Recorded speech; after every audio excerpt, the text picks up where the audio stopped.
Bonjour. Ce matin, je voudrais aborder une fois de plus la question de déclaration annuelle des revenus des particuliers avec vous. Alors, dans nos précédentes vidéos, nous avons situé le contexte de cette nouvelle loi rentrée en vigueur en 2024 qui demande pour tout citoyen camerounais, travailleur ou générateur de revenus par le biais d'une activité quelconque de pouvoir procéder à la déclaration de ses revenus afin de payer ou alors de verser à l'État la quote-part qui lui revient de droit. Je le reprécise, il s'agit des revenus de l'année 2023. Et pour rappel, le délai a été prorogé au 1er décembre 2024. Et pour ma petite compréhension d'où je me situe, je dirais que toutes ces prorogations sont du fait que, étant donné que c'est une nouvelle réforme, l'État donne le temps aux différents citoyens, à chaque citoyen de s'imprégner de la chose, de pouvoir s'adapter, de pouvoir l'inculturer autant pour moi, étant donné que c'est quelque chose de nouveau qui n'est pas très habituel pour nous. C'est la seule chose qui peut expliquer les différents reports d'échéance ou alors de date butoir pour pouvoir faire cela. Donc, ce sera le 1er décembre 2024. Janvier, nous parlerons plutôt de 2023 et certainement ceux qui n'auront pas fait effectuer leur déclaration pour le compte de l'exercice 2023 seront certainement pénalisés. Je ne le souhaite pas, mais c'est la chose la plus probante qui soit.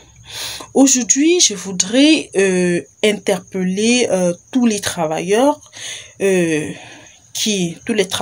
déjà camerounais qui, tels que le Code du travail camerounais le régit, sont tenus d'effectuer des cotisations sociales et patronales chaque mois sur leur salaire. À quoi servent tous ces retenues sur salaire ou alors toutes ces cotisations que vous faites ou que l'on fait sur vos salaires chaque mois en fait? C'est une quote-part de votre revenu qui est mis de côté pour pouvoir vous servir de prestations selon le cas. Parce que il y a des prestations qui sont courantes, il y a des prestations qui arrivent en cas exceptionnel, il y a des prestations qui arrivent à la retraite. Donc, vos différentes cotisations qui sont versées à cet organe de l'État qui dit CNPS vous seront versées sous forme de prestations ou d'indemnités. Alors, en ce qui concerne les prestations, vous bénéficierez le cas échéant pour les prestations, vous bénéficierez des allocations familiales, vous bénéficierez des allocations de congé maternité, vous bénéficierez des pensions vieillesse, les pensions d'invalidité et les pensions décès ou pensions de survivants en cas de souscription bien évidemment. Et pour ce qui est d'indemnité, vous bénéficierez du fait de vos cotisations selon le cas des indemnités liées au risque de votre secteur d'activité ou alors de travail ou bien d'accident de travail. Vous bénéficierez des indemnités de maladie professionnelle.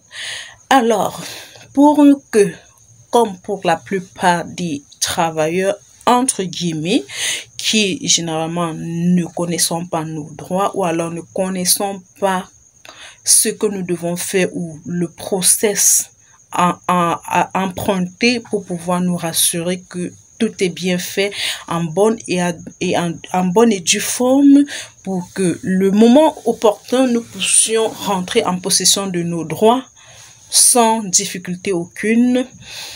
Je voudrais partager précisément avec vous ce jour des méthodes ou alors une méthode ou alors rappeler, parce que c'est quelque chose qui existe, je crois bien, c'est depuis 2013, à moins de me tromper, les méthodes pratiques de vérification si toutes nos cotisations sont bel et bien telles que retenues, versées à cet organe et cotisées.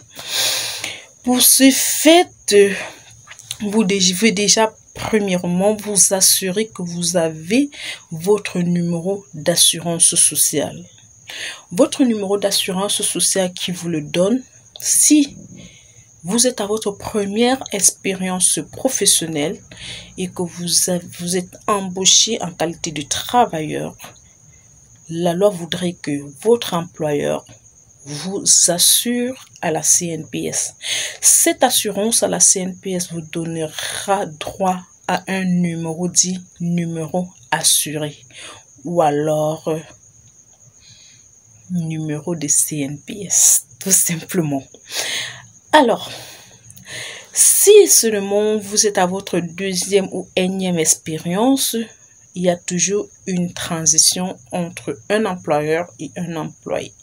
Donc, si votre premier employeur vous a embauché et plus il y a eu cessation de contrat et que vous devez aller chez un nouvel employeur, vous devrez demander à ce dernier de vous fournir un avis de cessation d'embauche qui vous permettra de mettre à disposition de votre nouvel employeur afin de pouvoir continuer les cotisations sociales et patronales qui vous seront dues le moment opportun.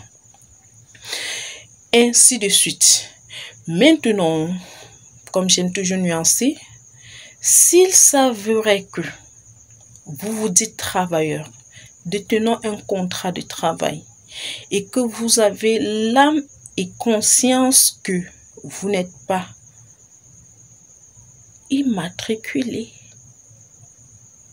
à la CNPS, c'est à vous de suivre une procédure pour revendiquer, que je conseille très doucement, très calmement auprès de votre employeur, vos droits, afin que vous soyez conforme sur cet aspect.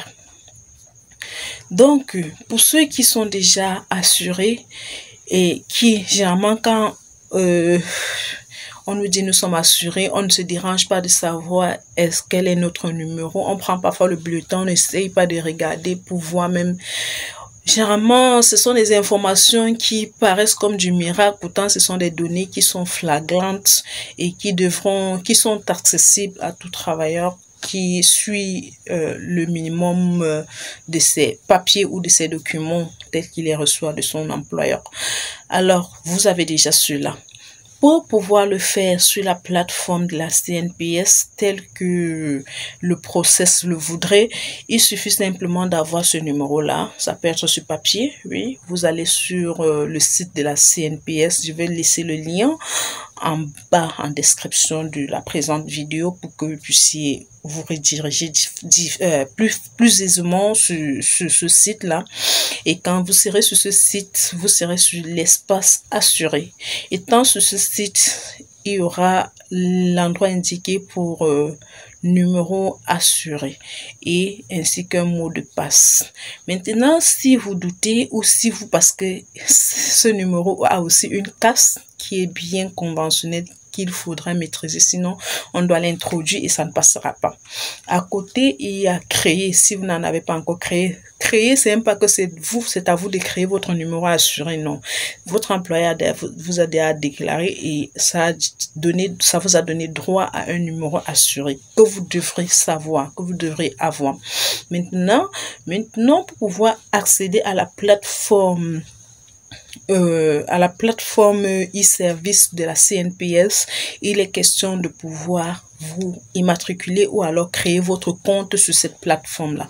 Alors, dans ce cas-là, si vous ne connaissez pas comment la CAS introduit la CAS, vous allez sur créer et vérification Donc, quand vous cliquez sur créer, c'est pour dire vous créez votre compte sur le site, pas que vous allez créer un numéro. Si vous n'avez pas ce numéro, vous ne pouvez pas entrer là-bas. Donc, vous allez se créer, quand vous allez se créer, une nouvelle page va s'afficher vous demandant d'introduire. Vous allez voir, généralement, ces trois premiers chiffres, ensuite une 6 environ, si j'ai bonne mémoire, et un dernier chiffre à la fin. Quand vous introduisez ça, directement, ça vous fait une suggestion de numéro. Si ça sort tel que c'est écrit sur votre numéro d'assurance sociale, c'est que c'est bon. Maintenant, vous cliquez sur valider. Et quand vous cliquez sur valider, les informations sur vous, généralement les informations qui se trouvent sur votre acte de naissance sortiront et vous pourrez savoir que c'est vous. Quand c'est comme ça, vous rentrez tout simplement, vous essayez d'entrer. Mais là, il doit falloir encore une fois de plus avoir le mot de passe. À la différence avec la plateforme aujourd'hui de la déclaration des revenus annuels des personnes physiques, sur la plateforme de consultation du compte assuré, du compte individuel assuré, il y a la possibilité de modifier et de créer son mot de passe séance tenante. Donc, étant là-bas, soit vous entrez un mot de passe. Si ça ne passe pas, vous pouvez en créer un mot de passe. Étant sur la même plateforme, sans difficulté aucune, il suffit juste de suivre les instructions telles que vous suggérera le site. Une fois que vous avez entré votre mot de passe, il va falloir certainement confirmer. Quand vous confirmez, ça va se déconnecter et vous allez maintenant entrer normalement votre numéro assuré et votre mot de passe pour pouvoir avoir accès à votre interface de compte assuré, de compte individuel assuré. Donc là, il s'agit encore de ceux qui sont des travailleurs qui sont assurés à la CNPS, qui ont déjà leur numéro, qui ont pu accéder à la plateforme e-service de l'organe en charge des prestations sociales et des indemnités des travailleurs au Cameroun. Quand vous êtes déjà sur cette plateforme-là, vous pouvez vérifier tout. Si vous avez eu un employé durant tout votre parcours, il suffit juste d'introduire le numéro. Il suffit juste d'introduire le numéro matricule de votre employeur là et directement vous faites une recherche automatique sur la première page qui affiche là. Ça va vous donner tout l'historique de vos cotisations, en effet de vos déclarations. Ça ne donne pas les cotisations réelles, mais au moins de vos déclarations. Déjà à partir des déclarations qui sont faites, et à partir du net perçu que vous avez sur vos différents bulletins, vous pouvez calculer pour savoir combien vous avez cotisé. Et même si vous ne voulez pas calculer, il y a toujours sur cette même plateforme la possibilité de simuler pour voir à quel niveau se situe peut-être votre pension ou bien vos allocations. Et vous pouvez juste faire ça pour avoir une visibilité, pour ne pas... Bon, je reviendrai sur ça à la fin.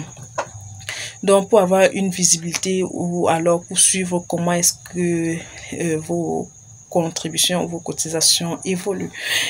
Et donc, quand vous avez ça, vous vérifiez. Si vous avez un employeur, vous mettez sur son matricule. Si vous avez 2, 3, peu importe le nombre d'employeurs que vous avez eu, qui vous ont effectivement cotisé, parce que ceux qui ne vous ont pas cotisé, ça ne pourra rien mettre. Déjà, même si vous avez le matricule, s'ils ne vous ont pas cotisé, ça ne pourra rien fournir. Donc, vous finissez avec, si vous avez plusieurs, vous finissez avec le premier, vous mettez celui du deuxième, ainsi de suite, pour que ça vous donne l'historique de vos cotisations. Là-bas, sur cette fenêtre-là, vous avez différentes catégories. Vous pouvez vérifier l'historique de vos employeurs là-bas. Vous pouvez vérifier parce que ceux qui vous ont cotisé, parce que ceux qui ne vous ont pas cotisé ne paraîtront pas. Vous pouvez vérifier l'historique de vos cotisations. Vous pouvez simuler une pension retraite. Vous pouvez aussi, même étant là-bas, procéder à la souscription d'une assurance quelconque, dite assurance volontaire. Donc, étant là-bas, vous avez la possibilité de visualiser à peu près comment l'historique de votre carrière, de vos contributions ou alors de vos cotisations sociales pour pouvoir savoir si, bon, je sais pas, la loi dit, il faut avoir cotisé pendant combien d'années pour pouvoir entrer en possession de ces droits au moment opportun. Déjà, pour les allocations familiales, nous savons que c'est selon le cas. Les allocations de maternité, nous savons que c'est selon le cas. Nous en reviendrons sur ces différents thèmes-là et plus en détail. Et donc, je pense que pour cette petite astuce que je vous suggère d'ailleurs d'essayer ou alors de prendre très au sérieux pour une veille sur vos cotisations, vous aiderait beaucoup. Pour ne pas comme à l'époque de nos parents ou alors à l'époque de nos parents ou comme pour le cas de certains de nos aînés, être aux larmes, particulièrement les sœurs, parce que généralement les dames, quand elles doivent bénéficier d'un congé maternité, si son allocation de maternité ne passe pas, et c'est déjà qu'il y a un problème qui ne va pas, elle peut rapidement aller dans un centre de prévoyance sociale pour pouvoir poser le problème, essayer de le régler. Les allocations familiales, bon, selon le cas, si c'est l'homme qui a déclaré l'enfant ou si c'est la femme qui a déclaré l'enfant, celui qui a déclaré, bien sûr, entre en possession tous les mois. Nous en reviendrons sur ce sujet-là, sur ces différents sujets, sur ces différents thèmes. Donc, c'est un peu ça pour ces hommes-là qui attendent juste la retraite ou bien un cas extrême, d'extrême maladie, d'un cas d'un accident inattendu pour pouvoir se rendre compte que non. Sur le plan de l'administration du travail et de nos cotisations et prestations, rien n'est à jour, rien n'est conforme, on commence à se lamenter et tout. Donc, cette petite astuce que je partage avec vous, vous éviterez autant pour moi des surprises désagréables. Donc, je vous le suggère vivement pour ne pas que demain, on rentre dans la phase des retraites, on commence à pleurer. J'ai travaillé pendant 30 ans, je n'ai pas droit aux cotisations, à la pension, je n'ai pas droit à ceci pourtant. Or, pour faciliter les différents inconvénients qui pourraient suggérer, l'État a prévu cette interface pour pouvoir permettre à chaque assuré, chaque travailleur, de pouvoir vérifier l'état d'avancement de ses cotisations sociales. J'ose croire que cette petite vidéo vous aiderait et surtout ma satisfaction sera grande quand j'aurai des retours du genre j'ai pu le faire, j'ai vu ce qui s'est passé, ce qui se passe dans mon compte, j'ai vérifié, comme d'ailleurs pour le cas de la déclaration annuelle des revenus. Ma grande satisfaction, c'est quand une personne me dit j'ai pu le faire. Donc je vais m'arrêter là aujourd'hui et j'espère que vous vous portez bien. Je ne cesserai de le dire. Sinon, je vous prie de bien prendre soin de vous.